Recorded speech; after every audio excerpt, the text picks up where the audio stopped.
अब आरक्षण बचाना जो है वो तो हमारा अपना आंदोलन होगा तो होता है। जो लोग आरक्षण के विरोधी है उनको मांगने से थोड़ी आरक्षण अमल में आएगा। वो तो आरक्षण को सैबोटेज करने का काम कर रहे हैं, उनके ही मांगने का क्या मतलब है। तो मुझे जो लगता है वो मैंने अपनी बात कही कि भाई तुम्हारी धारणाएं जो है वो सही नहीं है। कुछ लोग लग रहा था कि सहमत नहीं है आपकी बातों से। मेरी बातों से सहमत होना चाहिए, ये उनका अधिकार है। असहमत होना चाहिए, ये भी उनका अधिकार है। क्योंकि लोकतंत्र में हर आदमी सहमत हो जाएगा जरूरी तो है नहीं ना। मैं खुद ही कह रहा हूँ मेरे विचार से आप सहमत हो सकते हैं, नहीं भी हो सकते, तो जबरदस्ती तो है नहीं। मगर अगर आप काशीराम जी की बात कर रहे हो तो काशीराम जी तो स्वाभिमानी स्वावलंबी आत्मनिर्भर आंदोलन की बात करते हैं। जिंदाबाद करना अलग है, उसकी विचारधारा पर चलना अलग बात है। बाबा साहब अम्बेडकर ने ही शेड्यूल कास्ट शेड्यूल ट्राइब के ज्वाइंट इलेक्टेड में चुनकर जाने वाले लोगों को दलाल बड़वा कहा।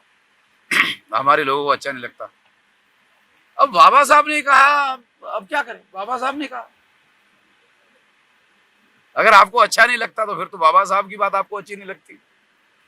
बिहार को लेकर क्या कहेंगे? बिहार में बहुत बड़ा बदलाव हुआ है, फिर बदल हुआ है तेजस्वी और नीतीश उतना कुमार। बदलाव से बदलाव बहुत बड़ा नहीं माना जा सकता है। जब तक 2024 में दिल्ली में बदलाव नहीं होगा तब तक बड़ा बदलाव नहीं माना जा सकता।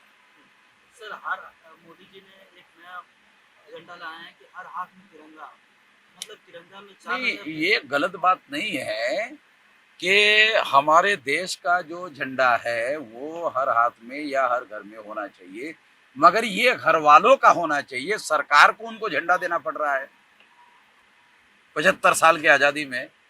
ये तो नालायकी की हद हो गई।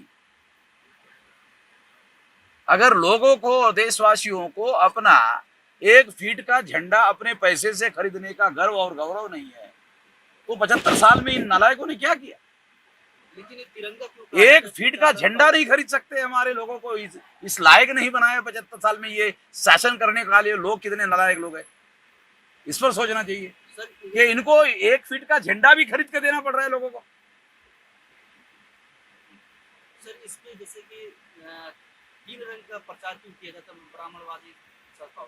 नहीं नहीं, ऐसा नहीं कहा जा सकता। तिरंगा झंडा तो है ना हमारा, देश का झंडा तो है, इस बात को तो मानना पड़ता है ना। हर चीज का विरोध करना तो उचित नहीं है।